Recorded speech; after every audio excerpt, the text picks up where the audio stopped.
দুর্নীতির মামলা হয়েছে সাবেক প্রধানমন্ত্রী শেখ হাসিনার বিরুদ্ধেও এবং তার পরিবারের বিরুদ্ধে দুর্নীতির অভিযোগ আসছে।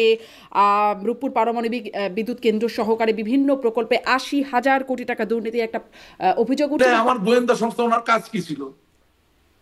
উনি কি কোথায় বৈশাখী মেলা হচ্ছে, বাতাসা খাচ্ছে, নাড়ু খাচ্ছে এই খবর দিবে, নাকি চক্রান্ত হচ্ছে এই খবর দিবে? তো উনি খবর দিলেন না কেন? তিনি তো আর ২ দিন ধরে রাজনীতি করেন না। তার রাজনীতির অভিজ্ঞতা যারা এই প্যানেলে আছেন তাদের থেকে কমও না, তার দক্ষতা যোগ্যতাও নিশ্চয়ই কম না। অতএব তাকে কি এই বিষয়গুলো সব মানে বলে দিতে হবে যে হ্যাঁ আমরা দুর্নীতি করছি বা এখানে দুর্নীতি হচ্ছে? তার কাছেও তো নানান গোয়েন্দা তথ্য যায়। আমি আওয়ামী লীগের ক্ষতি করতে বসি নাই, আমি সত্য বলতে বসেছি। জাতীয় সংসদ নির্বাচনে ডেকে সবাইকে বললেন যে তোমরা পিস্তল দিয়ে খেলা করো একে অপরের সাথে। কি পিস্তল? গুলির পিস্তল না, পানির পিস্তল। আমরাই আমাদের পায়ে কুড়াল মেরেছি। কোনো দিন এটা হয় নাই যে নমিনেশনের ফাইলের ভিতর থেকে কাগজ গায়েব হয়েছে। কি আমি কি S Alam, N Alam, D Alam, G আলমের কি আমি উকিল?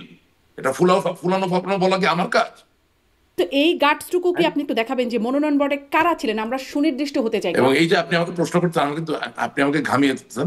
This is a great skill. বহু লোক আমার সাথে কথা বলে আমাকে ইয়ে করতে পারে। তাহলে আমার কাছে বোধগম্য হয় না যে একটা পরিবার কিভাবে ৭ ব্যাংকের মালিক হয়। কি পরিমাণ ক্ষুব্ধ হবার পরে নিশ্চয়ই এরকম একটা অবস্থানে মানুষ যায়। নানান রকম ব্যর্থতা, অন্যায়গুলো নিয়ে আলোচনা হচ্ছে। আপনি কি বলতেছেন ভাই? আপনি কি এগুলো কিছু দেখেন না? আমার দলে সম্মেলন হইতো, দলের সম্মেলন হইতো, পুলিশ দ্বারা করে। প্রশ্রয় না পেলে, সরকারে আছেন আপনারা, প্রশ্রয় না পেলে কিভাবে এভাবে লক্ষ কোটি টাকা পাচার হয়? না চিন্তা করতে পারেন, বঙ্গবন্ধুর একটা মূর্তিতে একটা ছেলে পেশাব করে দিচ্ছে। এখন যেখানে থাকি, যে অবস্থায় থাকি। এই আলোচনাটা আপনি কি জানেন যে আপনার দলের মধ্যে এখন এই সময় ৫ই আগস্টের পরে এই আলোচনাটা হচ্ছে যে আমরা আসলে সংশোধিত হব, আমাদের দায়গুলো স্বীকার করব, ভুলগুলো স্বীকার করব? তবে একটা জিনিস পরিষ্কার করতে হবে, সেটা হচ্ছে জেন জি এবং মিলেনিয়াল যারা আছেন তাদের আবেদন করে এরকম নেতা ছাড়া আধুনিক রাজনীতি। রাশেক রহমান, আপনাকে স্বাগত জানাচ্ছি। আপনার সাথে যখন আমার এই অনুষ্ঠানটি করব বলে আলোচনা হচ্ছিল, তখনই আপনি বলছিলেন যে আপনি অনেক কিছু খোলামেলা বলবেন, অনেক রাগঢাক রেখেই আপনি মানে রাগঢাক ছিঁড়ে আপনি কথা বলবেন। সেজন্যই এই প্রশ্নটি শুরুতে করা যে কেন মানে প্রতাপশালী আওয়ামী লীগের এভাবে পতন হলো, এই পরিণতি হলো? আপনাকে ধন্যবাদ আপনার এই অনুষ্ঠানে আমাকে আমন্ত্রণ জানানোর জন্য। আর আপনি যদি আমাকে এই প্রশ্ন করেন তাহলে আমাকে এইভাবে কথাটা বলতে হয়। প্রত্যেকটা মানুষের তো ২-৩টা সত্তা থাকে। আপনি পরিবারে একরকম, রাজনীতিতে একরকম, আপনার বন্ধু বান্ধবের কাছে আবার আরেক রকম। তাহলে আমি যদি একেবারে স্ট্রিক্টলি রেজিমেন্টের জায়গা থেকে কথা বলি, তাহলে আপনার মতো আমাকেও প্রশ্ন করতে হয় যে আমরা তো সব ঠিকই চালাচ্ছিলাম, ঠিকই করছিলাম, তাহলে আমরা ৫ই আগস্টের পরে নেই কেন? অর্থাৎ what I am trying to say, যে বাংলাদেশের রাজনীতিতে হিউমার, উইট, সার্কাজম, স্যাটায়ার এগুলো অনুপস্থিত প্রায় অবস্থায় আছে।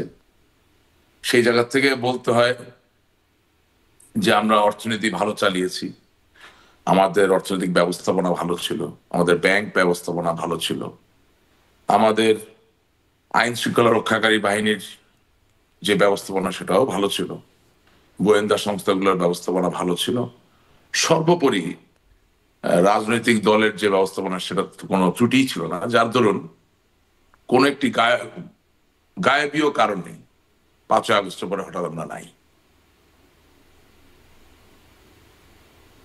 এটা এই ন্যারেটিভটা আসলে আপনি কিভাবে ডিফেন্ড করবেন আমি জানি না, বা আমি কিভাবে ডিফেন্ড করবো আমি জানি না।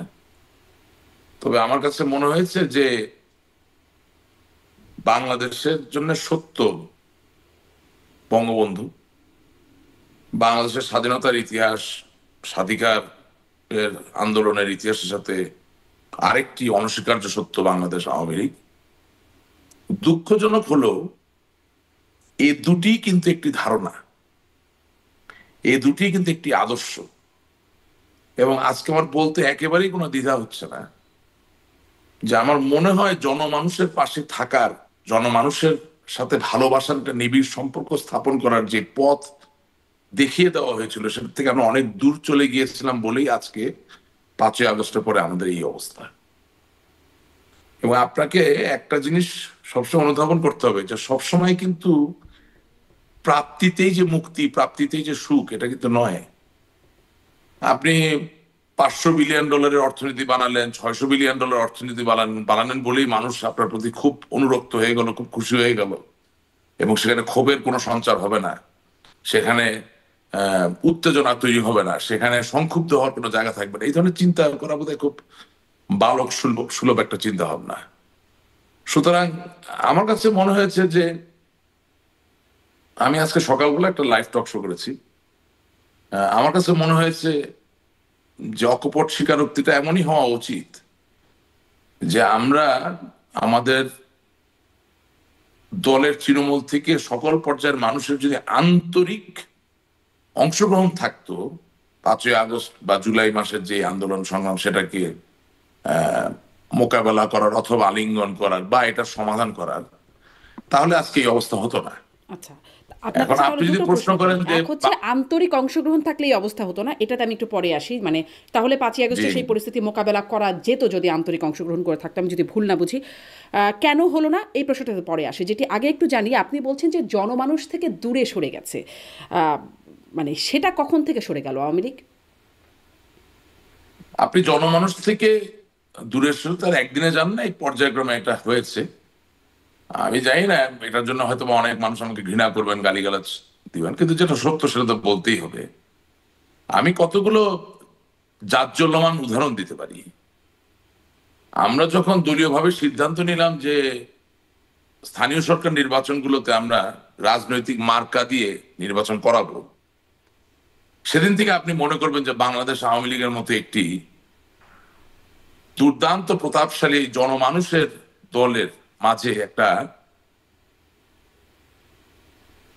দগদগে ঘা, একটা বিভক্তি তৈরি হয়ে গেল। এবং এটা আমি বলছি এই কারণে যে দেখেন, আওয়ামী লীগ এমন একটা দল, আমি অন্য দলের কথা বলতে পারি না, কারণ আমি অন্য দল কোনোদিন করি নাই, আমি জন্মের পর থেকে আওয়ামী লীগ করছি। আওয়ামী লীগ এমন একটা দল যেখানে এমনও মানুষ আছেন যিনি বঙ্গবন্ধুর সময় থেকে রাজনীতি করছেন, তিনি বহু মন্ত্রী বহু এমপির থেকে ভালো রাজনীতি বোঝেন, এবং বহু এমপি বহু মন্ত্রী থেকে তার ত্যাগ বেশি। আপনি এলাকায় গেলে তার পরিবারের প্রভাব প্রতিপত্তি দেখবেন অনেক মন্ত্রী এমপি থেকে কম না, কিন্তু তারা জনমানুষের সেবার জন্য যুগ যুগ ধরে স্থানীয় সরকারের চেয়ারম্যান নির্বাচন করেন, পৌরসভা চেয়ারম্যান নির্বাচন করেন, তারা উপজেলা চেয়ারম্যান হওয়ার চেষ্টা করেন, এটাই তাদের ধারা। সেই জায়গায় আপনি যখন নৌকা মার্কা দিয়ে স্থানীয় সরকার নির্বাচন করবেন বলে সিদ্ধান্ত নিলেন, তখন তো কেউ একজন পাবে আরেকজন পাবে না, একটা পরিস্থিতি তৈরি হলো। এবং বাংলাদেশের স্থানীয় সরকার নির্বাচনগুলো কিন্তু মহল্লায় মহল্লায়, পাড়ায় পাড়ায়, পরিবারে পরিবারে, ওয়ার্ড থেকে ওয়ার্ডে আঞ্চলিকতার ভিত্তির উপরও হয়ে থাকে।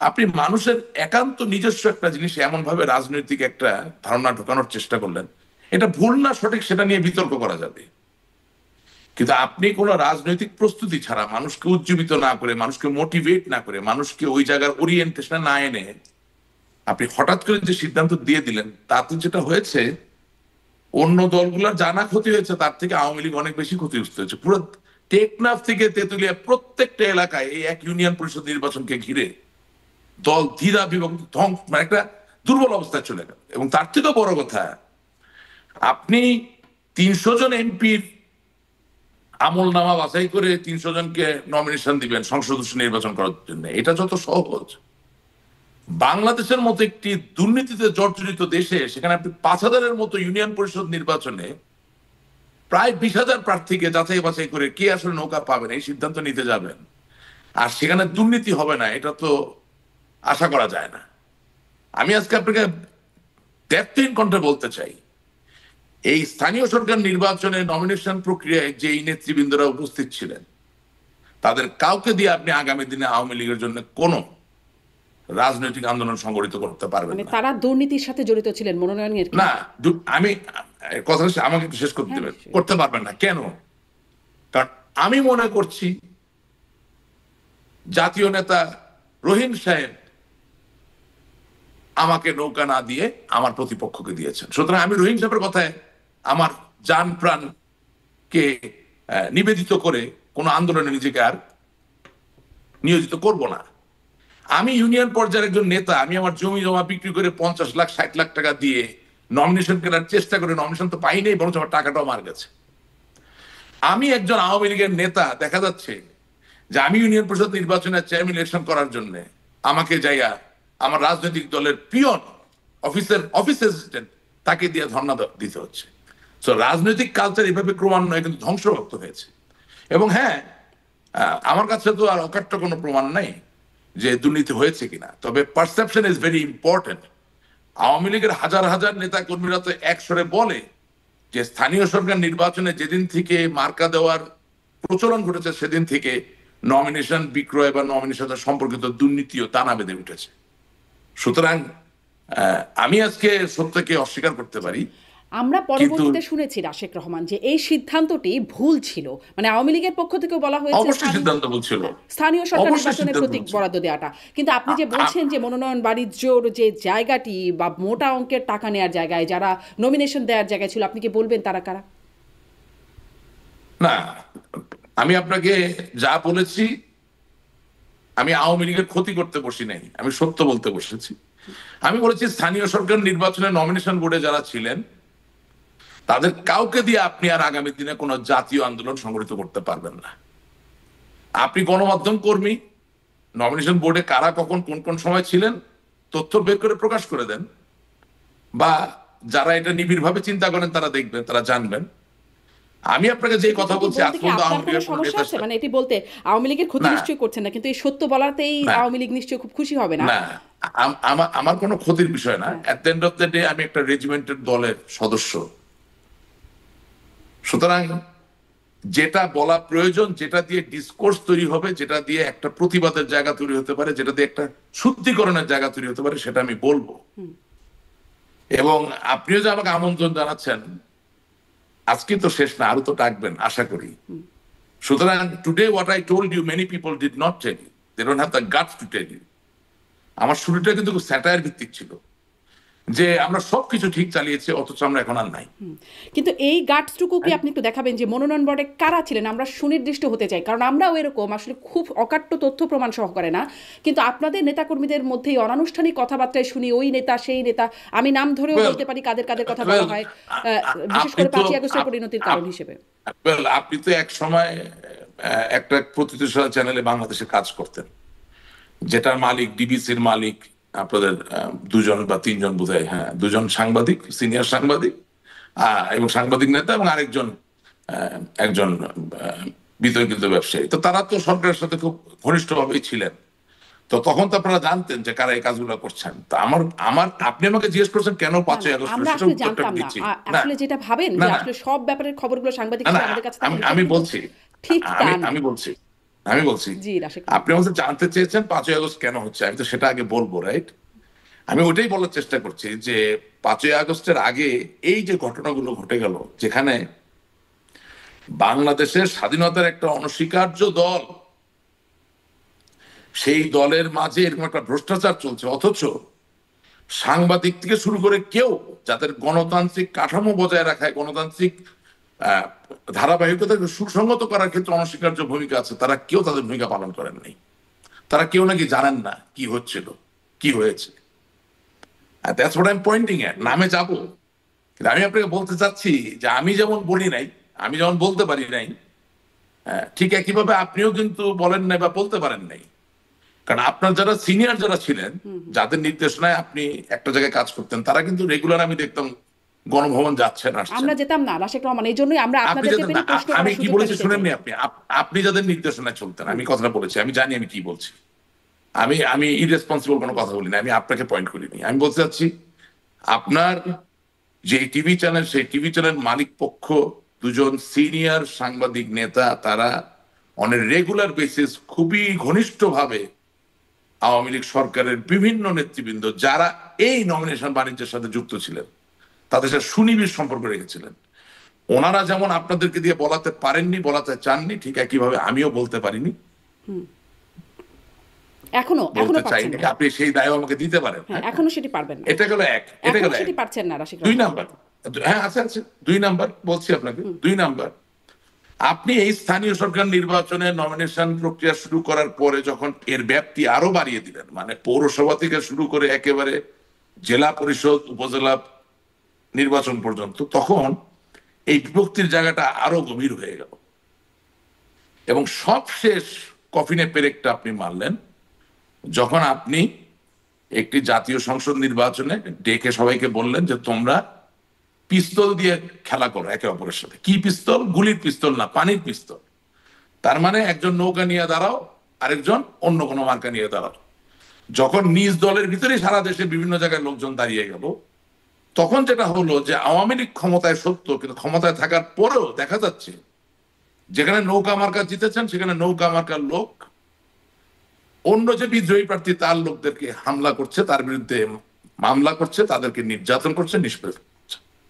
আবার যেখানে নৌকা মার্কা জিতে নাই, কিন্তু দেখা যাচ্ছে কেন্দ্রীয় রাজনীতির অনেকের বাতাসে বা প্রভাবে বা সুনজরের কারণে বা বিশেষ ব্যবস্থাপনার কারণে জিতে এসেছেন, তারা আবার জেতার পরে দেখা যাচ্ছে একেবারে বোনেফাইড আওয়ামী লীগের যে নেতা কর্মী তাদেরকে মামলা দিচ্ছেন, নিষ্পেষিত করছেন, নির্যাতিত করছেন। কোথাও কলেজের সভাপতি চেঞ্জ হচ্ছে, কোথাও স্কুলের সভাপতি চেঞ্জ হচ্ছে, কোথাও ফৌজদারি মামলা দায়ের করা হচ্ছে, কোথাও কারো দেখা যাচ্ছে টিসিবি ডিলারশিপ নিয়ে নেওয়া হচ্ছে, কোথাও কারো পানি, এমনকি সেচ করার পানির যে একটা অনুমতি, সেই সেচ যন্ত্র চালানোর অনুমতি কেড়ে নেওয়া হচ্ছে। আমি ছোট ছোট উদাহরণ আপনাকে দিচ্ছি। তো তার মানে যেটা হলো, আমি যেটা বলতে চাচ্ছি যে 5ই আগস্টের আন্দোলনের ন্যায্যতা বা ন্যায্যতায় যাওয়ার আগেও যেটা বলতে চাই, আবারও বলতে চাচ্ছি যে আমরাই আমাদের পায়ে কুড়াল মেরেছি। সাংগঠনিকভাবে আমরা আমাদেরকে এতটাই দুর্বল জায়গায় নিয়ে গিয়েছিলাম, এতটাই সংক্ষুব্ধ হওয়ার জায়গায় নিয়ে গিয়েছিলাম যে আমি এখনো বলছি আপনাকে যে 5ই আগস্টের চলমান যে আন্দোলন, সেই আন্দোলনে কোনোদিনও বাংলাদেশ আওয়ামী লীগের এই ধরনের পতন হওয়ার কথা নয়। এই কারণেই কি সেই আপনি যেটি বলছিলেন যে আন্তরিকভাবে অংশগ্রহণ করে নাই, মোকাবেলা করা যায়নি, যার কারণে অন্যতম কারণ, এই কারণেই অন্যতম আন্তরিকভাবে অংশগ্রহণ না। শোনেন, আমি কিন্তু প্রথমে ভাগ করে নিয়েছি। রাজনৈতিক কারণটা আপনাকে দেখতে হবে, পলিটিক্যাল রিজন। তো রাজনৈতিক কারণে একটা জায়গা হচ্ছে পলিটিক্যাল এজেন্ট হিসেবে আপনার সাথে আমার যে মিথস্ক্রিয়া, দলটার যেভাবে ধ্বংসপ্রাপ্ত হচ্ছে তৃণমূলের সংগঠন, একটা বার তারা কথা বলতে পারলেন না। এই কোনো দিন এটা হয় নাই যে নমিনেশনের ফাইলের ভিতর থেকে কাগজ গায়েব হয়ে যায়। কোনোদিন এটা হয় নাই যে তৃণমূলের নেতাদেরকে 2 লাখ 3 লাখ 4 লাখ টাকা করে বলা হচ্ছে তোমরা সই দাও আমার পক্ষে। আপনি রাজনীতি রাখলেন, রাজনীতি থাকে, আপনি দেওয়ার রাজনীতি যদি প্রাপ্তির রাজনীতি করে ফেলেন জেনে শুনে, তাহলে যা হওয়ার তাই হয়েছে।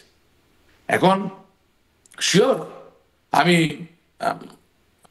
আমাদের অর্থনৈতিক খাত যে খুব ভালো চলতেছিল সেটা তো আসলে হ্যাঁ, রাশেক রহমান, অর্থনৈতিক খাতটাতে আমি আরেকটু আসি, কারণ ওটাতে আরেকটু সুনির্দিষ্টভাবে কথা বলতে চাইবো। আমি একটু খুঁজে বের করছিলাম, কারণ আমি ঠিক এই মুহূর্তে বলে দিতে পারছিলাম না যে কারা আসলে স্থানীয় সরকার জনপ্রতিনিধি মনোনয়ন বোর্ডের সদস্য ছিলেন। আমি 24শে ডিসেম্বর 2022-এর খবর একটা বের করলাম বাংলা ট্রিবিউনে, সেখানে দেখছিলাম যে আওয়ামী লীগের স্থানীয় সরকার জনপ্রতিনিধি মনোনয়ন বোর্ডের সদস্যরা হলেন Sheikh Hasina, Amir Hossain Amu, Tofail Ahmed, Sheikh Fazlul Karim Selim, Abul Hasnat Abdullah, Kazi Zafrullah, doctor Mohammad Abdur Razzak, lieutenant colonel অবসরপ্রাপ্ত মোহাম্মদ ফারুক খান, রমেশ চন্দ্র সেন, ওবায়দুল কাদের, মোহাম্মদ রাশিদুল আলম, জাহাঙ্গীর কবির নানক, আব্দুর রহমান, মাহবুবুল আলম হানিফ, ডাক্তার দীপুমণি, ডক্টর হাসান মাহমুদ, ডক্টর আব্দুস সোবহান গোলাপ। জি, মানে তাহলে স্পষ্ট যে আপনি মনোনয়ন বোর্ডে যে দুর্নীতির অভিযোগগুলো করছিলেন, যারা আসলে ছিলেন, আমি আপনাকে যেটা বলছি, ওই মনোনয়ন বোর্ডে যারা আছেন সকলে তো দুর্নীতি করেননি। না, আচ্ছা, কেউ হয়তো বা করেছেন, অবশ্যই কেউ করেছেন, সবাই করেননি, কিন্তু কেউ বা কয়েকজন মিলে করেছেন। ওকে, এবং যেহেতু এই ভার সকলের উপর নির্ভর পড়ে যাচ্ছে, সেহেতু তারা যদি এখন কোনো কিছু সংগঠিত করতে চায়, তাদের কথায় দেশে আর কোনো আন্দোলন সংগঠিত হবে না। কিন্তু কেউ বা এক বা দুজন করলে তো বাকিদের আপত্তি করবে। আমাকে কথা শেষ করতে, আমাকে একটু কথা শেষ করতে দেন। বঙ্গবন্ধু কন্যা জননেত্রী শেখ হাসিনা আওয়ামী লীগের কোনো বিকল্প নাই। আওয়ামী লীগকে সুসংগঠিত হতে হলে, ঐক্যবদ্ধ হতে হলে ওনাকে লাগবে। কিন্তু what I am trying to tell you, এর পরে যারা আছেন, যতগুলো নাম আপনি বলছেন, এখানে স্পেসিফিক্যালি কে কত টাকা নিচ্ছেন, কে দুর্নীতি করছেন না করছেন, এটা আমি বলতে পারি না, একটা দায়িত্বজ্ঞানীর কথা বলতে, কিন্তু দুর্নীতি হয়েছে। এবং সেটা করার জন্য যে গবেষণা, যে অ্যানালিসিস প্রয়োজন, সেটা আওয়ামী লীগকে করতে হবে আগামী দিনের জন্য। আওয়ামী লীগকে নিজের পায়ে দাঁড়াতে হলে, পরিশুদ্ধ হতে হলে অবশ্যই ওই গবেষণাটা করেই আসতে হবে। নিশ্চয়ই, একদম স্পষ্ট। ওই বোর্ডের কারা কারা বলছেন শেখ হাসিনার কোনো বিকল্প নাই। তারপরে যাদের নাম বলছি, কেউ কেউ বা তারা কয়েকজন মিলে হলেও মানে এই দুর্নীতির সাথে অবশ্যই ছিলেন, কিন্তু মানে এই বোর্ডের সভাপতি যিনি শেখ হাসিনা, তিনি জানবেন না বিষয়টা, এটা কি সম্ভব? না, তিনি জানলেন কি জানলেন না সেই আলাপটা তো আমি কারো অন্তরে ঢুকে বলতে পারি না। না না, এটা তো কিন্তু খুব আমি আমার স্বাভাবিক বক্তব্যে ব্যাপার একটা না? কথা বলেছি, আমি আমার বক্তব্যে একটা কথা বলেছি যে যারা আমাদের কাছে নেতা হিসেবে এসে উপস্থিত হন তাদের কাছে আমার প্রশ্ন, আমি কিন্তু আপনি প্ল্যাটফর্মটা বেছে নিয়েছি প্রশ্ন করার জন্য, আমিও তো অনেক প্রশ্ন করতে পারি নাই। তাদের কাছে আমার প্রশ্ন যে ওনারা কি আমার নেত্রী বা আমাদের নেত্রীকে বলেছেন যে এতে দল ধ্বংস হয়ে যাচ্ছে? ওনারা তো আপনার টিভিতে আসে কথা বলে, তো আপনি তাদেরকে জিজ্ঞাসা করেন না ডেকে নিয়ে যে ডিড দে সে সামথিং? আপনার এখানে মাটি মানুষের যারা নিজেদেরকে নেতা দাবি করে আসে তাদেরকে আপনি প্রশ্ন করেন, বললেন আমার কথা বললেন। আমার মতো আরো 100 লাখো হাজারো কর্মী আছে, তাদের এই প্রশ্ন, যে প্রশ্নটা হচ্ছে যে স্থানীয় পর্যায় থেকে শুরু করে যত্রতত্র বঙ্গবন্ধু স্বাধীনতার যে মার্কা নৌকা মার্কাটা দেওয়ার মাধ্যমে দল যে সাংগঠনিকভাবে দুর্বল হয়ে গেল এবং এখানে যে নির্বাচনী নমিনেশনের ক্ষেত্রে একটা দুর্নীতির জায়গা তৈরি হলো এবং সেখানে প্রথিতযশা কিছু নেতা, মানে তথাকথিত বাঘা বাঘা নেতা যারা এই দুর্নীতিতে অংশগ্রহণ করলেন, সেই ব্যাপারে তারা কি জননেত্রী শেখ হাসিনাকে অবগত করেছিলেন? কিন্তু যদি করে না থাকেন রাশেদ, কেন হ্যাঁ, করলেন না? না, যদি করে না থাকেন তাহলে করলেন না কেন? আর যদি কেউ বলে বসে যে হ্যাঁ আমি করেছিলাম, তাকে আপনি জিজ্ঞাসা করতে পারবেন যে সেই জায়গায় নেত্রী কি হুম, বলেছিলেন। কিন্তু অবগত করতে হবে কেন? মানে এটি তো মানে no no, that's Sheikh another Hasina thing. তিনি তিনি তো নো আর 2 দিন ধরে রাজনীতি করেন না। তার নো রাজনীতির নো অভিজ্ঞতা নো যারা এই নো, প্যানেলে আছেন শুনেন, তাদের থেকে কমও না, তার দক্ষতা আ- যোগ্যতাও নিশ্চয়ই কম না। অতএব তাকে কি এই বিষয়গুলো সব মানে বলে দিতে হবে যে হ্যাঁ থ্যাংক ইউ, আমরা দুর্নীতি করছি বা এখানে দুর্নীতি হচ্ছে? তার কাছেও তো নানান গোয়েন্দা তথ্য যায়। থ্যাংক ইউ, আমি তো সেটাই বলছি যে কারো ব্যক্তিগত সক্ষমতার জায়গায় মতামত দেওয়ার জন্য আমি এখানে আসিনি। আমি এখানে কথা বলছি একটা এন্টায়ার সিস্টেম নিয়ে। আমার দলে ওয়ার্ড কমিটি আছে, ইউনিয়ন কমিটি আছে, উপজেলা কমিটি আছে, জেলা কমিটি আছে, সেন্ট্রাল কমিটি আছে, হ্যাঁ, প্রেসিডিয়াম আছে, সবকিছু মিলিয়েই তো একটা সিস্টেম। আপনি যে প্রশ্ন করতেছেন এই প্রশ্ন অনেকে করে, কিন্তু আমাকে তো একটা ক্লাস নির্ভর দলের মাঝে থেকে তার রেজিমেন্টেশন মেনটেন করে আমার প্রশ্নগুলো করতে হবে। এবং সেই জায়গায় আপনি যদি আরো স্পেসিফিক হতে চান, সেই সহযোগিতাটা আপনাকে আমাদেরকে করতে হবে। সো আমি কিন্তু আপনাকে যথেষ্ট ammunition I have given you to go around and ask. আপনার বা আমার, আমি আজ পর্যন্ত 2000-এর উপর টকশো করছি, বিলিভ মি, আমি আজ পর্যন্ত আপনাদেরকে কোনোদিন কোনো ইউনিয়ন পর্যায়ের কোনো ত্যাগী নেতাকে নিয়ে টকশো করতে দেখিনি। গণতন্ত্র বাঁচাবেন কোথা থেকে, উদ্ধার করবেন কোথেকে? যেই লোকগুলোকে ছাড়া গণতন্ত্র হয় না তাদেরকে কোনোদিন you don't call them because they don't look good enough. তাদেরকে দেখতে অত পরিমার্জিত মনে হয় না, অত ভদ্রলোক মনে হয় না, এই জন্য তাদেরকে ডাকা হয় না, এটা বাস্তবতা। তারা হয়তো সরাসরি একদম এখন এখন স্টেশনে এসে আমি, কথা বলেন না, কিন্তু শোনেন, একদম না কিন্তু না, আমাদের রিপোর্টাররা গিয়ে কিন্তু তাদের সাথে একদমই কথা বলেন। একদমই আনা হয় না, বিলিভ মি, আমি আপনাকে দায়িত্ব নিয়ে কথাটা বলছি। হ্যাঁ, আমিও আমি দায়িত্ব নিয়েই বলছি যে আমরা যখন না, টেলিভিশনে আমি আমি ছিলাম আমি বা দায়িত্ব ওই নিয়ে কথাটা কাজটায় বলছি কেন? বসেছি, তখন আমাদের রিপোর্টাররা যেত শোনেন, তাদের সাথে কথা বলতেন। আমি আপনাকে একটা মজার কথা বলি, আজকে একটু মন খুলে কথা বলি। বলেন। 71 চ্যানেলে আমাকে স্থানীয় সরকারের উপর কথা বলার জন্য নিয়ে যাওয়া হলো, ঠিক আছে? তো সাথে আবার একজন মুরব্বী মানুষ, তিনি সুধীজনদের একজন, উনি স্থানীয় সরকারের উপরে কথাবার্তা বলেন, ভালোই বলেন, অনেক সময় যুক্তিসঙ্গত কথা বলেন, জ্ঞানী মানুষ। তোফায়েল সাহেব, আপনি তো চেনেন হলো, হ্যাঁ। তো আমি অনুষ্ঠানের মাঝখানে সঞ্চালককে জিজ্ঞাসা করলাম যে আচ্ছা আমি স্থানীয় সরকারের কি, আর তোফায়েল সাহেব জীবনে কয়দিন স্থানীয় সরকারে কাটাইছেন? আপনি যে এই 45 মিনিট বা 50 মিনিট ব্যাপী টকশোটা আয়োজন করলেন, এখানে একজন সাবেক ইউনিয়ন পরিষদ চেয়ারম্যান, উপজেলা পরিষদ চেয়ারম্যান বা বর্তমান ইউনিয়ন পরিষদের সদস্য, চেয়ারম্যান অথবা উপজেলার চেয়ারম্যান কাউকে ডেকেছেন যে আপনি স্থানীয় সরকার নিয়ে সমাধান করতে চান? সো আমি আপনাকে যেটা বলতে চাচ্ছি যে আমি আপনাকে ফোরামগুলো দেখিয়ে দিচ্ছি, আমাকে একা দিয়ে তো আপনি সব সমস্যা সমাধান করবেন না। But what I am telling you it is revolutionary. আমার মতো কেউ বলে না, আপনি ওটাকে কাজে লাগান। ইনস্টেড অফ আমাকে রিফিউট না করে what I am giving you সেটা আপনি কাজে লাগানোর চেষ্টা করেন। আই ভলেন্টিয়ার্ড, আমি আপনাকে বলেছি যে আমাদের হারানোর কিছু নাই। বাংলাদেশের জন্য সত্য 1971, বাংলাদেশের জন্য বাস্তবতা বঙ্গবন্ধু, বাংলাদেশের জন্য সত্য আওয়ামী লীগ, বাংলাদেশের জন্য সত্য স্বাধীনতার হাজার বছরের সংগ্রাম এই এবং স্বাধীনতা যুদ্ধ। সুতরাং একে কম্প্রোমাইজ হওয়ার ক্ষেত্রে যেসব জিনিস কোনো কন্ট্রিবিউট করেছে সেটা নিয়ে আমার কথা বলতে কোনোই লজ্জা এবং কোনো সংকোচ নাই। জি। কারণ আত্মসংকোচ করে মানে লাভ নাই। মানে এই অ্যাপ্রোচটা আমরা নিশ্চয়ই যদি কাজে লাগানো যায় শুনে নিশ্চয়ই ভালো কিছু হবে। রাশেক রহমান, আপনি আমরা বলছিলেন, আমরা ছিলাম হ্যাঁ আমরা আপনি ছিলাম বলছিলেন, আমি একটু একটা আমরা প্রশ্ন নাই। করি, আপনি নিশ্চয়ই আপনার এই অংশটুকু শেষ করবেন এবং আমার প্রশ্নটুকু সাথে বলবেন, যে আপনি বলছিলেন যে এই সময় মিডিয়াও বলতে পারে নাই বা জিজ্ঞাসা করে নাই, আপনারাও বলেন নাই, এখন আপনি অনেক কিছুই বলছেন, কিন্তু আহ, হারানোর এখন আর কিছু ভয় নাই। তখন কি হারানোর ভয় ছিল বলেও একটা রাগঢাক ছিল, মানে সবারই, যদি বলেন মিডিয়ারও, আপনাদেরও, আপনার নিজের?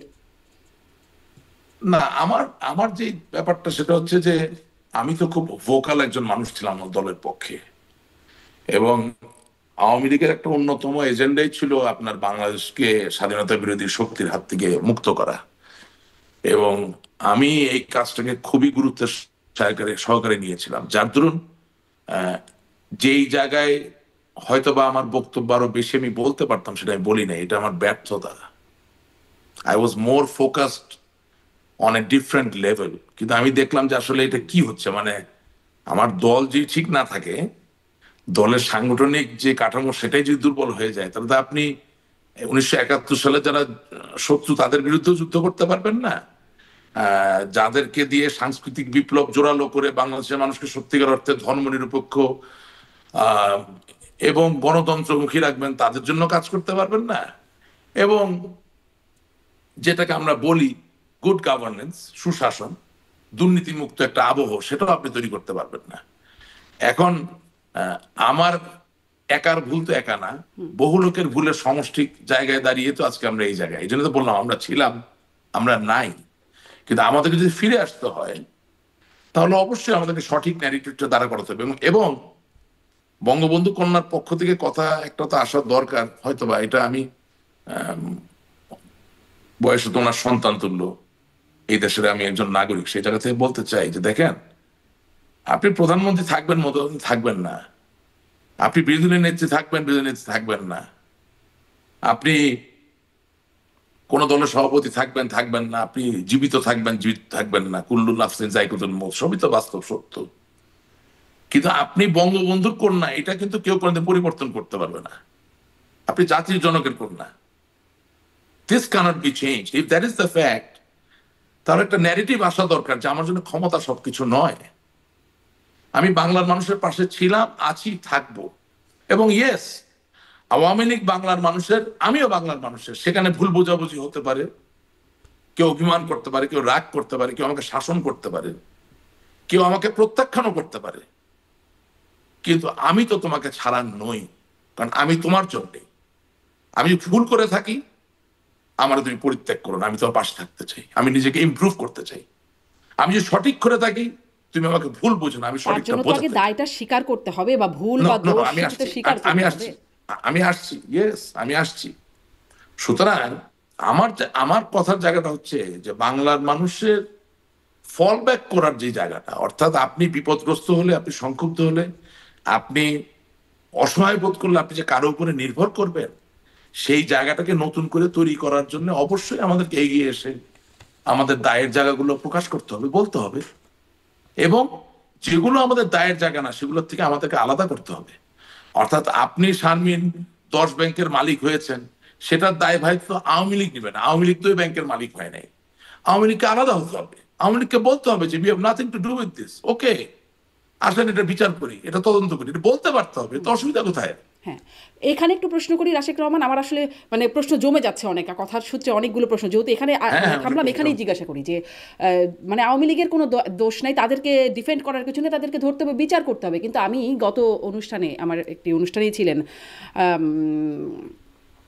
মোহাম্মদ আরাফাত, সাবেক তথ্য প্রতিমন্ত্রী, তিনি বলছিলেন, এই পাচার নিয়ে তার সাথে অনেক কথা হচ্ছিল, তিনি বলছিলেন, আমি এসালম প্রসঙ্গে জিজ্ঞাসা করছিলাম, বলছিলেন ফুলিয়ে ফাঁপিয়ে আসলে এই বিষয়গুলোকে বলা হয়, এবং আমরা সবাই টাকা পাচার করেছি, যারা আমরা দেশের বাইরে এসেছি, 2 টাকা 5 টাকা করে পাচার করে করে একটা অনেক বড় অঙ্কের, সেভাবেই 1 লক্ষ 2 লক্ষ কোটি টাকা, মানে লক্ষ লক্ষ কোটি টাকা পাচার হয়ে যাচ্ছে।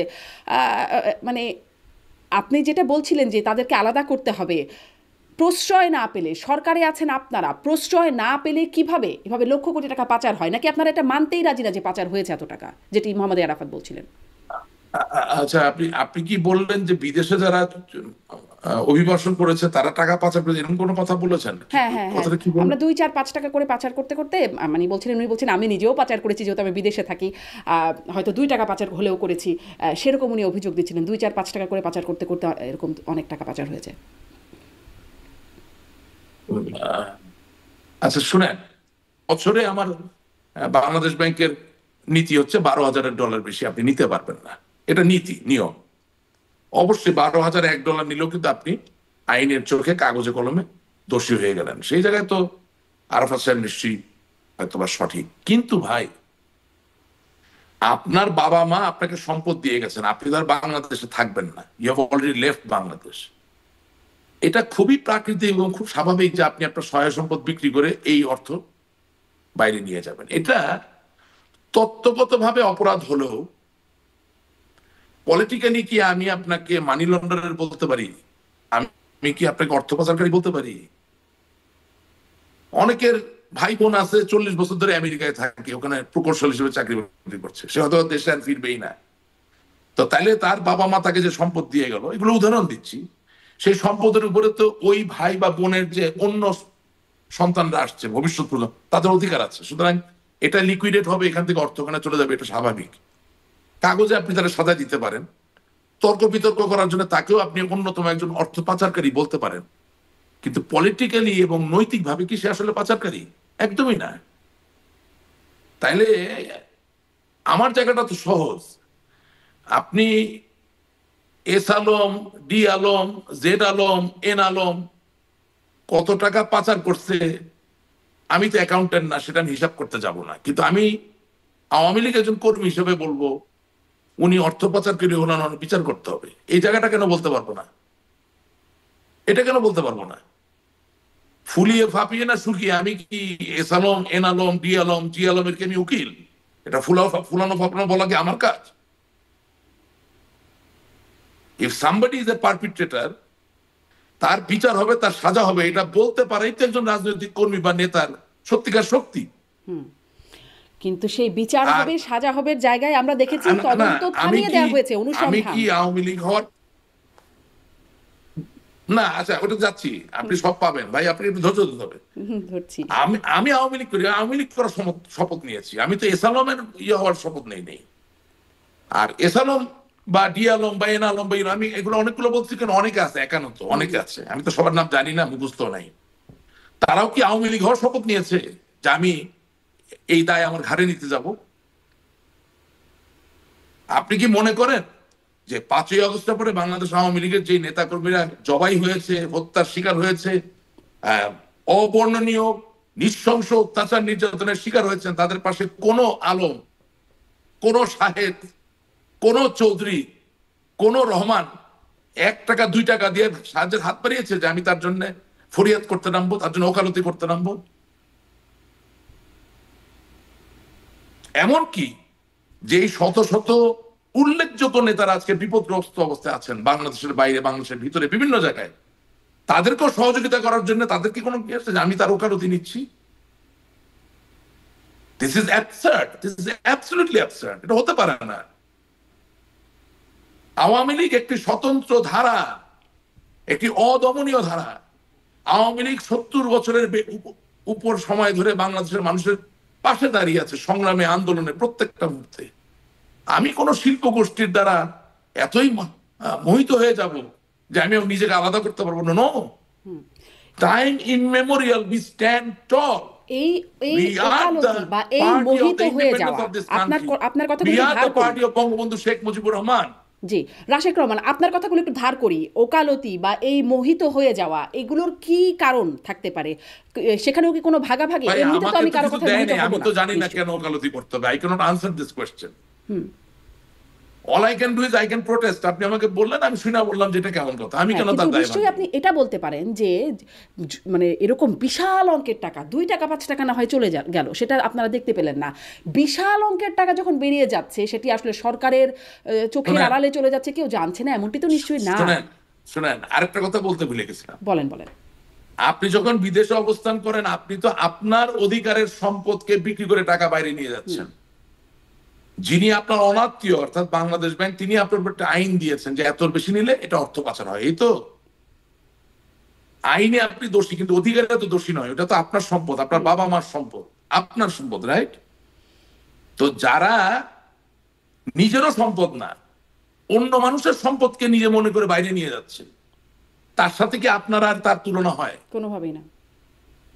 So I don't understand this. এবং তার থেকে বড় কথা কি, আমি আপনাকে ছোট একটা সিচুয়েশন ডিসক্রাইব করি।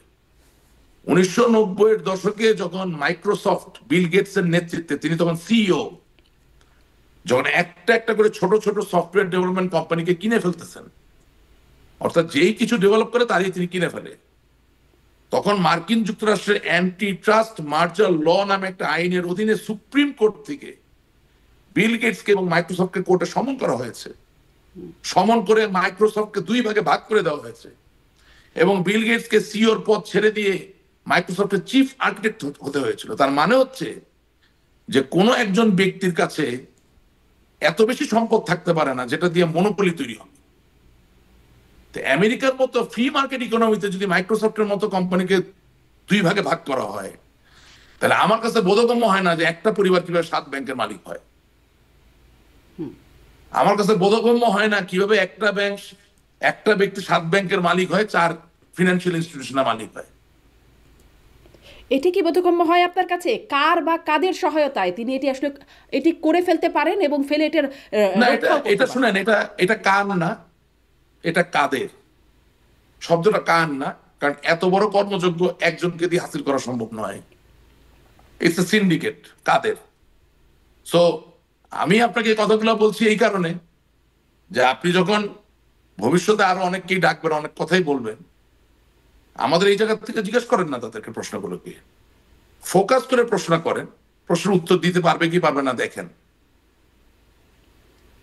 আমি কত টাকা পাচার হইলো এটা হিসাব করার জন্য আমি মোমবাতি জ্বালা হিসাব করতে বসছি? আমি তো রাজনৈতিক কর্মী, আমি মানুষের মনের কথা বুঝবো। আমার এলাকার মানুষ যদি মনে করে যে হ্যাঁ সত্যি টাকা পাচার হচ্ছে, সেটা পাশে আমাকে দাঁড়াতে হবে, এটাই বাস্তবতা।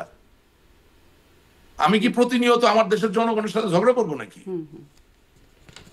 আমি আপনাকে কি বললাম যে আজকে যদি আমরা বলি যে আমাদের ক্ষমতা মূল বিষয় নয়, আমরা বাংলার মানুষের পাশে ছিলাম, আছি, থাকবো, আপনি যতই মারেন যতই কাটেন আমি আপনার। আমি বললাম কালকের থেকে বাতাস চেঞ্জ হওয়া শুরু করবে। আমি আপনাকে আজকে সকালবেলা ইসমাইল সাহেব যে এটিএনএ করতেন, আপনাকে আজকে বলি, এটা হলো হিন্দু মহিলারা মাথায় সিঁদুর দেয় না, সিঁদুরের কম্পোজিশন হচ্ছে ট্রাই অক্সি প্লামলাম, অর্থাৎ 3টা অক্সিজেন, একটা লেড, একটা সীসা মিলে সিঁদুরটা তৈরি হয়। কিন্তু এই যে লাল সিঁদুর দেওয়ার মানে কি? এটার মানে হচ্ছে যে আমার মস্তক ফেটে রক্তক্ষরণ আমি যদি মৃত্যুবরণ করি, তারপরও আমি আপনার। অর্থাৎ একজন স্ত্রী তার স্বামীর কাছে তার এটা প্লেজ, এটা হচ্ছে সিঁদুরের মানে। আপনি জানতেন কি জিনিসটা? না। সিঁদুরের সিম্বলিক মানে হচ্ছে মস্তক ফাটিয়া রক্তক্ষরণে আমি মৃত্যুবরণ করলো, আমি শেষ মুহূর্ত পর্যন্ত আপনার। That is the commitment of a wife to a husband. Awami League রক্তক্ষরণ হয়ে রিপ্রেজেন্ট আপনারা করেন না, আমি দলের একজন বা কর্মী, সরকারের? আমি দলের একজন কর্মী, নিশ্চয়ই। হ্যাঁ আমি দলের একজন কর্মী। আমার দায়িত্ব আমার দ্বারা কোনো মানুষের অনিষ্ট না হওয়া, সেটা আমি করার সর্বাত্মক চেষ্টা করেছি। কোন লোক যদি আপনার অনুষ্ঠানে এসে বলতে পারে যে রাশেক রহমান রাজনৈতিক ক্ষমতা নিয়ে আমাদের উপরে এই অন্যায় করেছে, আমি সেই দায়ভার মেনে নিব। সেটা পারবে না, আমি জানি, আমার বিবেকের জায়গায় কিন্তু পরিষ্কার। অবশ্য টুকটাক কিছু অভিযোগ আপনার বিরুদ্ধে দেখেছি Rashek Rahman. So so so আমার কথা হচ্ছে যে আমি তো সামষ্টিক দায়টা না নিয়ে আমার ব্যক্তি জায়গা থেকে যে জায়গাগুলো মনে হয়েছে ক্ষতি হয়েছে সেটা আমি বলছি আপনাকে, যেটা অনেকে বলেননি। এই যেমন স্থানীয় সরকার পর্যায়ে নমিনেশন দেওয়া, নমিনেশনের নিয়ে দুর্নীতি, অনিয়ম, বাণিজ্যের কথাটা আপনাকে আমি বললাম, রাইট? এই যে ধরেন ব্যাংকের এসালামের কথাটা বললাম, হ্যাঁ, আমি জিনিসগুলোকে একটা পার্সপেক্টিভে ফেলার চেষ্টা করছি। এখন এইটার আরো বড় অ্যানালিসিস, আরো বড় সম্প্রসারণ, শিওর এটা আরো সময় লাগবে।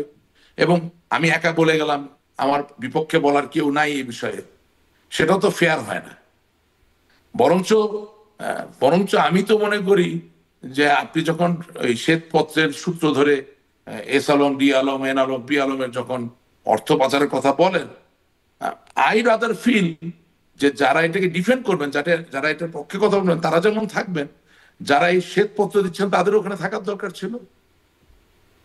এখন আমি একা তো দুই পক্ষের কথা বলতে পারবো না, না না না, দুই পক্ষের কথা আমি বলতে হবে একা না। অন্যের কথা আমি বলতে শুধুমাত্র পারবো না। আপনাদের জানার বাস্তবতা, আপনারা কতটুকু জানেন, কতটুকু দেখেছেন, সেই বাস্তবতা আপনি যদি তো জানতে পারি। আপনি তো দেখতে পাচ্ছেন আমি কতটুকু জানি, হ্যাঁ হ্যাঁ, সেই বলছি বাস্তবতার খুব কথাই, বেশি জানি তা সেই না। বাস্তবতার কথাই জানতে চাই। এবং আপনি যেটি বলছেন, যে অ্যানালাইসিসটা হওয়া দরকার, আপনি কি বোধ করেন যে আপনার দলে এই মানে এই ভুল, এই ব্যর্থতা, আরে এই ভাই, অন্যায়গুলো আমার নিয়ে আলোচনা দলে হচ্ছে? আপনি কি বলতেছেন ভাই? আপনি কি এগুলো কিছু দেখেন না? আমার দলে সম্মেলন হইতো, দলের সম্মেলন হইতো পুলিশ দ্বারা করে। আমার দলের বর্ধিত সভা হয়তো পুলিশ দ্বারা করে। কিছু জানেন না? কিছুই কি আপনার সাংবাদিকরা আপনাকে বলে নাই? হুম হুম, এটা তো হয়েছে, এটা তো হয়ে এসেছে। তাহলে এটা যদি হয়েছে, তা আপনি ওই প্রশ্নগুলো জিজ্ঞাসা করেন না কেন? আমি তো আর দলের কোনো এক্সিকিউটিভ কোনো পদ ধারণ করি না, আমি একটা সদস্য। শিওর, আমি নৌকা মার্কা পাইছি, আমি নিজেকে গর্বিত বোধ করি, সৌভাগ্যবান বোধ করি। জননেত্রী শেখ হাসিনা আমাকে ওনার নমিনেশন বোর্ড নিয়ে নৌকা দিচ্ছেন, ভেরি গুড। 4 আগস্ট আমার দুটো বাড়ি আগুন ধরিয়ে দিয়েছে জামাত শিবির এবং আমার বিরোধী যারা তারা। কিন্তু 7 জানুয়ারি নির্বাচনে যাকে বিভিন্ন কলা কৌশল করে পিছন থেকে বাতাস দিয়ে জিতানো হইল, আওয়ামী লীগের ভিতর থেকে প্রতিষ্ঠা কিছু নেতারা যাকে জিতালেন, তার বাড়িতে কিন্তু একটা ইটের পড়ে নেই, আগুন ধরায় নেই। কারণটা কি? কারণ হচ্ছে আপনি যখন নিজেরা খেলতেছেন, জামাত খুবই যা দেখলাম যে খুব কৌশলী একটা দল। আওয়ামী লীগের ভিতরে যখন কোনো সংঘাত তৈরি হচ্ছে, তারা একটা অংশকে বেছে নিচ্ছে এবং এটা এখন জামাতি অংশ হয়ে গেছে। তা আপনি এগুলো ঠিক না করে কিভাবে সামনে আগাবেন? এটাও তো কোনোদিন আপনার এখানে এসে কেউ বলে নেই। তার মানে কি রাশিক রহমান, আপনি যা বললেন, আমি যদি আরেকটু স্পষ্ট হয়ে আরেকবার বলি, দেখেন আমি মানে বুঝলাম কিনা, যে মানে এই আন্দোলনে যারা আন্দোলনের মধ্যে ছিল, তারা আওয়ামী লীগেরও একটা অংশ এর মধ্যে ছিল। আমি সেটা বলিনি, আমি বলেছি যে আমরা নিজেরা যুদ্ধ করার যে খেলা খেলেছি, সেই খেলায় জামাত এবং বিএনপি খুব বুদ্ধিমানের কিছু কাজ করেছে। তারা একেবারেই প্রত্যেকটা এলাকায় একটা করে পক্ষকে সমর্থন দিয়েছে নিজেরা বেঁচে থাকার জন্য, এবং সেই পক্ষকে দিয়ে আরেক পক্ষের সাথে যুদ্ধে বা সংঘাতে লিপ্ত করে রেখেছে, যেখানে দল সাংগঠনিকভাবে দুর্বল হয়েছে এবং আমরা কোনো ব্যবস্থা নেই, আমরা কারোর সাথে কোনো সংহতি করাই নেই, মিল মহব্বত ইচ্ছা করে আমরা বাতাস দিচ্ছি আমাদের নিজেদের অর্থনৈতিক কারণে, টাকা পয়সা আয় ইনকামের জন্য, স্বার্থ সিদ্ধির জন্য, এবং সেটার ফলাফল হচ্ছে আজকে। এটাই বাস্তবতা। এবং আপনি মনে রাখবেন যে 7 জানুয়ারি নির্বাচনের আগে ডিসি অফিসে গিয়ে আমি পরিষ্কার ভাবে সময় টিভি সহ, 71 টিভি সহ, আপনার টিভি চ্যানেলও ছিল, প্রত্যেক জায়গায় একেবারে লাইভে বলেছি যে আমরা জামাত বিএনপির ফাঁদে পা দিলাম এবং এর ফলাফল খুবই খারাপ হবে। কারণ আপনি বাঙালির যে কোনো উপন্যাস, মানে পরিবার নির্ভর উপন্যাস, সমাজ নির্ভর যে কোনো উপন্যাস যদি পড়েন, আপনি দেখবেন যে সেখানে একে অপরের পিছনে অদৃশ্য জায়গা থেকে কিছু লোকের সংঘাতকে আরো ত্বরান্বিত করার যে জায়গাটা, এটা বিদ্যমান, এটা বাস্তব, এবং এটা আমাদের একটা অন্তর্গত অভ্যাস। সেই জায়গা থেকে আমরা যখন নিজেরা বিভক্ত হলাম, সেখানে এর কোনো ব্যত্যয় ঘটে না, একই জিনিস হয়েছে। এবং আওয়ামী লীগের, তথাকথিত আওয়ামী লীগের নাম করে অনেক লোকই জামাত বিএনপির পারপাস সার্ভ করছে এবং এখনো করছে।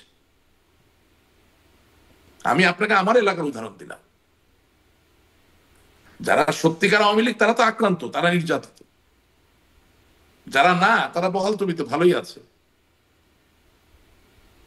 কিন্তু তার জন্য আমার কোনো চিন্তা, ক্ষোভ এসব নাই। আমি শুধু আশা করি যে আমরা যে নিজেদেরকে নিজেরা দুর্বল করেছি, এই জায়গাটা আমরা বুঝবো এবং দেশ ও জাতি মানুষের জন্যই আমরা সংশোধিত হয়ে নতুন ভাবে আবির্ভূত হব। জি, ঠিক এখানেই আমি আসলে প্রশ্নটা করছিলাম যে এই আলোচনাটা, আপনি কি জানেন যে আপনার দলের মধ্যে এখন এই সময় 5ই আগস্টের পরে এই আলোচনাটা হচ্ছে যে আমরা আসলে সংশোধিত হব, আমাদের দায়গুলো স্বীকার করব, ভুলগুলো স্বীকার করব, এই আলোচনাটা কি হচ্ছে? হ্যাঁ, আলোচনাটা হচ্ছে, তবে অনেক মুরব্বীজনরা বলেন যে দেখো, তোমরা এগুলা প্রকাশ্যে আলাপ করো না, এটা দলীয় ফোরামে আলাপ করো, কারণ বাইরে আলাপ করলে অন্য দলের লোকরা সুযোগ পেয়ে যায়। এই কথাটা সত্য নয়। আওয়ামী লীগ তো গোপন কোনো সংগঠন নয়, আওয়ামী লীগ তো কোনো গোপন দল না। আওয়ামী লীগের সাংগঠনিক কর্মকাণ্ডে যদি কোনো অনিয়ম বা কোনো ভুল ত্রুটি থেকে থাকে, সেটা আপনি আসলে পর্দা করে ওড়না দিয়ে মুখ ঢেকে কি আপনি পারবেন আলাপ করতে? তার মানে তো আপনি আসলে সমাধান করতে চান না। আপনি রাশেদ রহমান, আর একটা প্রশ্ন করি, মানে অনানুষ্ঠানিকভাবে আলোচনার সময় এই বিষয়গুলো আসে, কোনো তথ্য প্রমাণ দিয়ে যারা বলছেন তারাও বলছেন না, আমিও জানি না, বা যদি আপনিও জানেন ধারণাটাও বলতে পারেন। অনেকেই বলেন এই যে পরাজয় বা আপনাদের যে পতন, সেই সংকটের একটা অন্যতম কারণ হচ্ছেন সালমান এফ রহমান এবং আরও একজন, অনেকের মধ্যে হয়তো অন্যতমদের নাম হচ্ছে ওবায়দুল কাদের। বলবেন এই বিষয়ে কিছু? হ্যাঁ, আমার হাসিটা দেখলেন তো? হাসিতেই কি ইন্টারপ্রেট করে নিতে হবে? আপনি বলবেন কিছু? বললাম তো, পুরো দেশের সংগঠন বিভক্ত অবস্থায় ছিল। ওবায়দুল কাদের চাচা, উনি তো আমার মুরব্বীজন। হ্যাঁ, তো শিওর আমি ওনাকে সামনাসামনিও বলতে পারবো, পুরো দেশের সংগঠনই বিভক্ত ছিল, কোনো জায়গায় একীভূত সংগঠন ছিল না। এখন উনি যেহেতু দলের সাধারণ সম্পাদক, হ্যাঁ, ওনারই তো এই ব্যবস্থা নিতে হবে। Simple as that. ওনাকে আমি সামনাসামনি বলতে পারবো, উনি কোথায় আমি জানি না। যতটুকু জানা যায় উনি ভারতে আছেন। আর আরেকজন যিনি কারাগারে আছেন, সালমান এফ রহমান, তার ভূমিকা নিয়ে অনেক বিতর্ক এই সময়ে আমি আপনাদের অনানুষ্ঠানিক ফোরাম থেকে জানতে পারছি। এখন আমাকে তো আমার দলের নেতা কর্মীরা, আমি যা দেখি ফোরামে আলাপ হয় যে উনি রাজনৈতিক নেতা হয়ে গেছেন। উনি তো ব্যবসায়ী নেতা ছিলেন। আমি ছোটবেলা থেকে দেখেছি এপিসের সভাপতি ছিলেন, ব্যবসা বাণিজ্য নিয়েছিলেন। এখন উনি আওয়ামী লীগের নেতা হয়ে গেছেন। কি বলবো ভাই, এটা নিয়ে কি বলার আছে? হ্যাঁ, এখন মানে একেবারেই দলের যারা নির্বাহী পদধারী, তাদের দায়িত্বটা যদি তারা হয়তো পালন করতো, তাইলে তার এই প্রশ্ন আপনি আমার করতে পারতেন না। আমার জন্য তো এটা বিড়ম্বনার প্রশ্ন। কি বলবো বলেন? একদিকে তারা আমার পিতৃতুল্য বয়সের, আমাকে স্নেহ হয়তো বা করে, সবই ঠিক আছে, কিন্তু এখন ডাক্তার যদি হঠাৎ করে এসে বলে আমি স্টেজে দাঁড়ায় শাড়ি পরে নাচবো, আর আপনিও তালি দিয়ে বললেন নাচেন না একটু, তো নাচ দেখতে পারবেন কিন্তু খুব ভালো মানের নাচ তো আর হবে না। এখন যিনি বিজ্ঞানী, হ্যাঁ, উদ্ভিদবিদ, একটা কথা বলছে, তিনি যে এসে বলেন যে আমি গাড়ি কিভাবে তৈরি হয় এটার উপরে একটা লেকচার, নিশ্চয়ই উনি লেকচারটা দিতেই পারবেন বই টই পড়ে, কিন্তু খুব উন্নত মানের টার্সিয়ারি লেভেলের লেকচার তো হবে না। আমরা সেই কাজগুলো তো করে ফেলছি, এবং মেধার তো কোনো বিকল্প নাই। আপনি মনে করেন 5ই আগস্টের পরে এই পর্যন্ত অবস্থায় মেধা কোথায়? আমাদের মেধাবী সন্তানেরা কোথায়? মেধার ছটা কোথায়? আমি তো দেখতে পাচ্ছি না। এবং সবচেয়ে বড় কথা, আজকে সকালেও বলেছি, আবারও বলছি, সারা জীবন বলবো, আপনাকে বলি, সেটা হচ্ছে হাতে যে আমরা ঘড়ি পরি, এখন তো স্মার্ট ওয়াচ হয়ে গেছে। ব্যাটারি চালিত ঘড়ির প্রযুক্তির নাম ছিল কোয়ার্টস। জ্বালানি দ্বারা চালিত গাড়ির যে ইঞ্জিন, সেটার যে প্রযুক্তি, তার নাম হচ্ছে কম্বাসশন। আমরা নাসা বা ইলন মাস্কের যে রকেটকে দেখি মহাকাশ ভেদ করে চলে যেতে, তার যে প্রযুক্তি ব্যবহার করা হয় তাকে পরিচালিত করার জন্য, তাকে বলা হয় প্রপালশন। এই তিন যদি সত্য হয়ে থাকে, তাহলে রাজনীতিকে পরিচালিত করার সবচেয়ে বড় প্রযুক্তির নাম হচ্ছে লাভ, ভালোবাসা। এই ভালোবাসার অনুপস্থিতি অবশ্যই আমাদের রাজনীতিতে ছিল, অবশ্যই ছিল। আমরা অনেক কাজ করেছি, কোনো সন্দেহ নাই, কিন্তু ভালোবাসা মাখানো আলিঙ্গন বা ঘাড়ে হাত দিয়ে মাথায় হাত দিয়ে একটা মানুষকে সংঘবদ্ধ করা, কাছে টেনে নিয়ে আসা, ছোটখাটো ভুল ত্রুটিকে ছাপিয়ে দিয়ে আপনার পাশে মানুষকে দাঁড়া করানোর যে জায়গায় কোনো বিকল্প হয় না। আপনি 303 machine gun, sub machine gun, rocket launcher, tank, যুদ্ধ বিমান দিয়ে কোনোদিন দেশ স্বাধীন করতে পারতেন না। ভালোবাসা দিয়ে দেশ স্বাধীন হয়েছে, এটাই বাস্তবতা। হাতে আপনার অস্ত্র থাকতে পারে, হাতে আপনার গ্রেনেড থাকতে পারে, কিন্তু আপনি দেশ, জাতি, মাতৃকা, আপনার মা বোনের সম্ভ্রম রক্ষা করার জন্য যুদ্ধ করছেন, জান দিচ্ছেন, প্রাণ দিচ্ছেন, কারণ আপনি দেশকে ভালোবাসছেন, আপনি বঙ্গবন্ধুকে ভালোবাসছেন, আপনি একটা স্বাধীন দেশের দেখানো স্বপ্নে বিশ্বাস করছেন। ভালোবাসার কোনো বিকল্প নাই। রাশিদ রহমান, ভালোবাসার অভাব ছিল আপনি বলছেন, এবং অন্যদিকে একটা দুর্নীতির প্রাচুর্যও ছিল। সেখান থেকে আমরা হঠাৎ করে আবেগ বিবর্জিত, আবেগ স্বপ্ন বিবর্জিত রাজনৈতিক চর্চায় চলে গিয়েছিল। এবং এটা বলতে গেলে আমার চোখে পানি আসে, আমি নিজেকে ধরে রাখবো। আপনি মনে করেন এই আন্দোলনটা একটা চক্রান্ত ছিল? অবশ্যই চক্রান্ত ছিল। একটা লোভনীয় জায়গা যেখানে ক্ষমতায় গেলে অর্থ বানানো যায়, ক্ষমতার দাপট দেখানো যায়, সেখানে যাওয়ার জন্য অবশ্যই মানুষ চক্রান্ত করবে। চক্রান্ত ছিল, এটা নিয়ে কোনো তর্ক বিতর্ক নাই। কিন্তু আজকে বাংলাদেশের যে কোনো জায়গায় আপনি যে একটা মোটা স্পেকট্রামে ছবি তোলেন, বেশিরভাগ ছেলে মেয়ে যারা ওই আন্দোলনে গিয়েছিল বা দূর থেকে সমর্থন দিয়েছিল, জেনে বুঝে না জেনে, এখন তো অনেকে পস্তাচ্ছে যে ভাই কি করলাম। তাদের বয়সের স্পেকট্রাম যদি হিসাবে নেন, তাহলে তাদের বয়স তো 15 বছর আগে ছিল 10 থেকে 15। তারা 1971 সালে স্বাধীনতা যুদ্ধ দেখে নাই, বঙ্গবন্ধুকে তো দেখেনি নাই। তারা তো মেজর জেনারেল জিয়াউর রহমানকে দেখে নাই, খালেদা জিয়ারে দেখে নাই, তারেক জিয়ারে দেখে নাই, তারা মতিউর রহমান নিজামীকে দেখে নাই, গোলাম আজমকে দেখে নাই। তারা শুধু দেখছে আমাদেরকে 15 বছর। আপনি চিন্তা করতে পারেন, বঙ্গবন্ধুর একটা মূর্তিতে একটা ছেলে পেশাব করে দিচ্ছে, হাজার হাজার শত শত ভিডিও ক্লিপ। আপনি চিন্তা করতে পারেন, এটা কি আমার সফলতা? আওয়ামী লীগ ক্ষমতায় না থাকতে পারে, আওয়ামী লীগের পতন হতে পারে, অনেক কিছু হতে পারে। আওয়ামী লীগ তো দল, মানে আমি ভুল বলছি, দলের না, মানে একটা সরকারের পতন হতে পারে। কিন্তু জাতির জনককে আপনি অপমান করছেন, তার মানে আমি কি শিখাইলাম 15 বছর ধরে? আপনি, আপনাকে যদি পৃথিবীর কোন লোক আমেরিকায় বসে বলে যে শারমিন আপনি তো একজন প্রথিতযশা সাংবাদিক, জার্নালিস্ট, আপনি হোস্ট করেন বিভিন্ন প্রোগ্রাম, আপনি আমার সাথে কফি খেতে খেতে আপনার দেশের স্বাধীনতার গল্পটা একটু আপনি বলেন, কোন উপায় আছে বঙ্গবন্ধুর নাম না বলে গল্প বলার? তাহলে তখন যদি আপনি নিজেকে একবার চোখ বন্ধ করে প্রশ্ন করেন যে আমারে যে এই স্বাধীনতা দিয়ে গেল, ভালো মন্দ দুটো হওয়ারই, আমারে যে স্বাধীনতা দিয়ে গেল প্রাচুর্যময় সম্পদশালী হওয়ার, আমি তারে দিনে দুপুরে অপমান করতেছি। আমি তাহলে কি শিখাইলাম? What was my assignment? What did I do? How am I successful? আমি খুব মনের আবেগের কষ্টের জায়গা থেকে বলছি, বুঝছেন? অনেক কিছু মনে হয় যে খুব দামি দামি শার্ট প্যান্ট পরে আছি, মানুষের মনের কথা আমরা শুনি, জানি।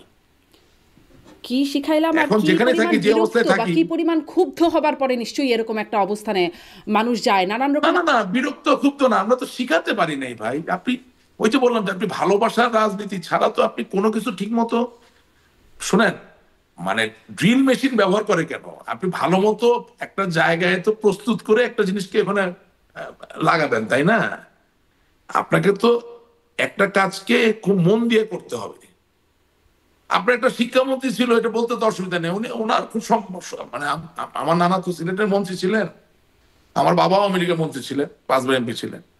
তো নুরুল ইসলাম নাহিদ সাহেব খুব খাতির করতেন আমার আব্বারে, দেখলাম সিলেটের জামাই খুব খুব আদর করতেন, ভালো এমনি ভদ্র মানুষ। আপনি তারা দায়িত্ব দিয়েছেন বাংলাদেশের, সে বাংলাদেশের শিক্ষামন্ত্রী, তারা একটু জিজ্ঞেস করেন তো বাংলাদেশের মানে শিক্ষায় বিপ্লব ঘটনার কি করছে সে? আপনার আমি বললাম না যে গ্রেনেড দিয়ে তো যুদ্ধ করে জিততে পারবেন না। প্রচন্ড বরং প্রশ্ন যদি মানুষের ভালোবাসা না থাকে, কমিটমেন্ট না থাকে, যদি মানুষকে এম্পাওয়ার না করা যায়, আপনি তারা যতই অস্ত্র দেন আপনি কিন্তু জিতবেন না। ঠিক আছে? তো আপনি তো প্রতিনিয়ত দারিদ্র্যের সাথে যুদ্ধ করছেন, আপনি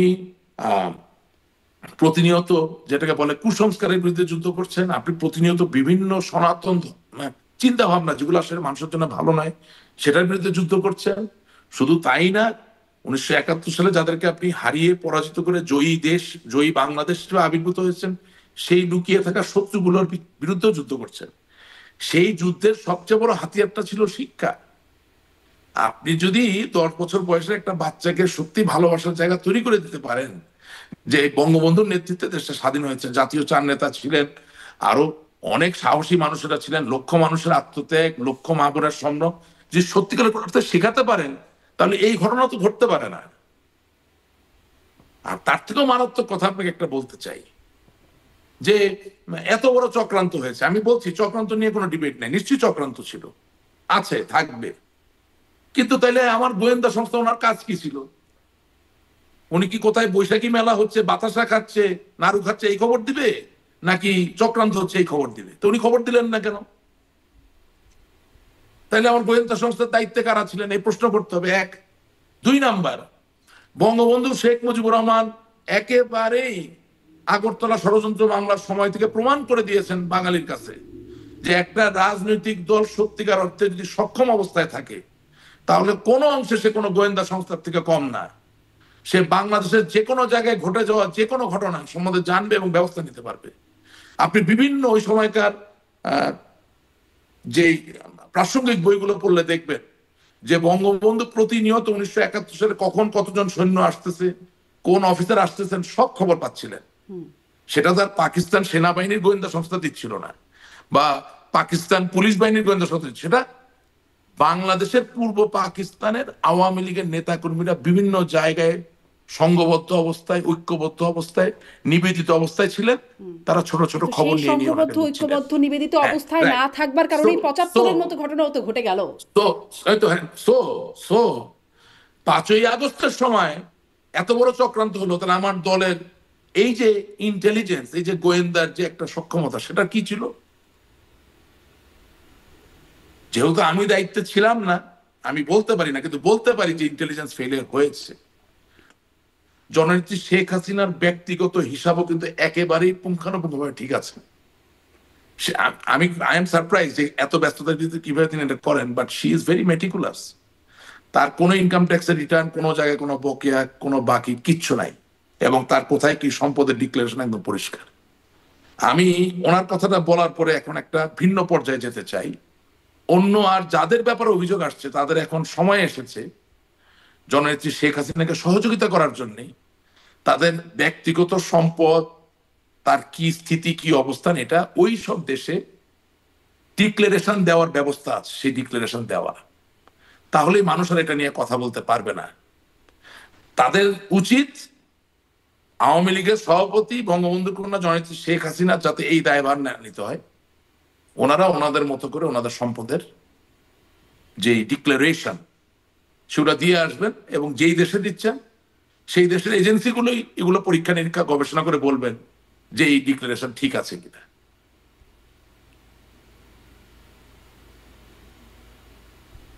আপনাকে ধন্যবাদ। জি, টিউলিপ সিদ্দিকের বক্তব্য দেখা যাচ্ছে যে তিনি বলছেন যে তদন্ত হোক এবং প্রকৃত বিষয়টা উঠে আসুক। তিনিও এই বিষয়টি বলছেন, কিন্তু আমাদের দেশের যে তথ্য আসছে গণমাধ্যমে, তাতে আসলে নানান রকম অভিযোগ এসেই যাচ্ছে। দেখা যাক এই বিষয়গুলো আসলে কোথায় যায় তখন। এখন ভাই, আমাদের জন্য তো গর্বের বিষয় ছিল যে একজন বাঙালি জাতির, বাঙালি মেয়ে, বঙ্গবন্ধুর নাতনি, 7 সমুদ্র 13 নদীর ওপারে এমপি হচ্ছেন, মন্ত্রী হচ্ছেন, একটা ভালো লাগা, প্রাপ্তি অর্জনের জায়গা ছিল। এখন কারো অনিষ্ট হোক সেটা তো আমরা চাই না, কিন্তু ব্রিটিশ রাজনীতি আসলে আমার জন্য বিবেচ্য বিষয় নয়। আর 2 নাম্বার হলো যে আমি শুধু একটা কথাই আপনার অনুষ্ঠানের শেষে বলতে চাই, বাঙালি জাতির মানুষ খুব নরম মনের মানুষ। আমার পরিবারই তো আমার সাথে রাগ করবে, আমাকে শাসন করবে, আমার সাথে ঝগড়া করবে, কিন্তু এই যে আমার হাত, এই হাতটা প্রসারিত করে আমি হাতটা ধরে যদি বলতে পারি একবার, I want to serve you, আমি আপনার সাথে থাকতে চাই, আমি বিশ্বাস করি কেউ আমাদেরকে ফেলে দিবে না। দেখা যাক আপনাদের এই আপনার এই বক্তব্যকে আপনার দল ওন করে কিনা, আর আপনার দলের বক্তব্য দেশের মানুষ সেটি গ্রহণ করে কিনা। একটা বিষয় দেখছিলাম যে মার্চের মধ্যেই ফিরবেন, দেশে ফিরবেন শেখ হাসিনা, এমনটি বলছেন আপনাদের দলের সাংগঠনিক সম্পাদক শফিউল আলম চৌধুরী নাদেল। মানে এই বিষয়ে আপনার কাছে কি কোনো বার্তা আছে? তার কাছ থেকেই শুধুমাত্র এটি শুনেছি। কিভাবে ফিরবেন তিনি, ফিরলে এখন যেই বাস্তবতা? এটা তো আমি বলতে পারি না, তবে অবশ্যই নেত্রী ফিরবেন না কেন, আমি মেকানিজমটা তো জানি না। আচ্ছা, মানে এর বিষয়ে আপনাদের ভেতরে এটা কি নাদিল সাহেব জানে নাকি? উনি তো একটা টাইম ফ্রেম দিচ্ছেন মার্চের মধ্যে, তাহলে তো ওনাকেই তো আপনাকে শেষ করতে হবে যে উনি কিভাবে দিচ্ছেন টাইম ফ্রেম। বা মার্চ কেন, আমি তো মনে করি জানুয়ারি তো আসতে পারে। দেশটা তো, আমি যেমন দেশের নাগরিক, উনি দেশের নাগরিক, দেশের প্রধানমন্ত্রী ছিলেন, উনি দেশের সর্ববৃহৎ দলের উনি সভাপতি, জাতির জনকের কন্যা। এটা তো মানে আমার জন্য তো টাইম ফ্রেম ইম্পর্টেন্ট না, আমার জন্য আওয়ামী লীগ রাজনীতি করবে, উনি উনি এই দলের নেতা, এটাই সবচেয়ে বেশি ইম্পর্টেন্ট ব্যাপার। সেটা তো আগামীকালকে হতে পারে, কিন্তু আসলে কিন্তু সেই বাস্তবতাটা কি আছে? আমরা আপনি আমরা বলছিলেন আমরা ফিরবো, আমরা রাজনীতি করব, সবকিছু সত্য, কিন্তু প্রতিটা জিনিসই হতে হবে আমাদের নিজস্ব সক্ষমতায়। কেউ আমাদেরকে বসিয়ে দিবে, কেউ আমাদের জন্য করে দিবে, এই দিকে যদি আমরা তাকিয়ে থাকি তাহলে যেটা হবে যে আমরা আরো ভয়ঙ্কর ভাবে ক্ষতিগ্রস্ত হব।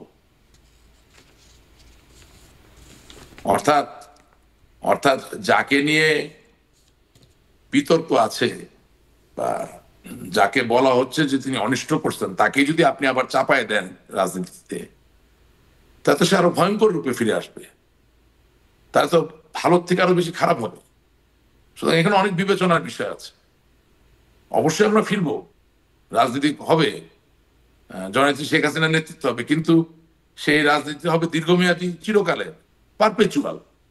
এখন আমি যদি এমন কিছু করি যে আরো তীব্রভাবে আমি হলাম পরবর্তীতে, সেটা খুব একটা বুদ্ধিমানের কাজ হবে বলে মনে হচ্ছে না। জি, দেখা যাক রাশিদ রহমান, মানে এই বিষয়গুলো স্পষ্ট না। তবে তবে একটা জিনিস পরিষ্কার করতে হবে, সেটা হচ্ছে জেন জি এবং মিলেনিয়াল যারা আছেন তাদের আবেদন করে এরকম নেতা ছাড়া আধুনিক রাজনীতি দ্বারা করানো খুব কঠিন হবে।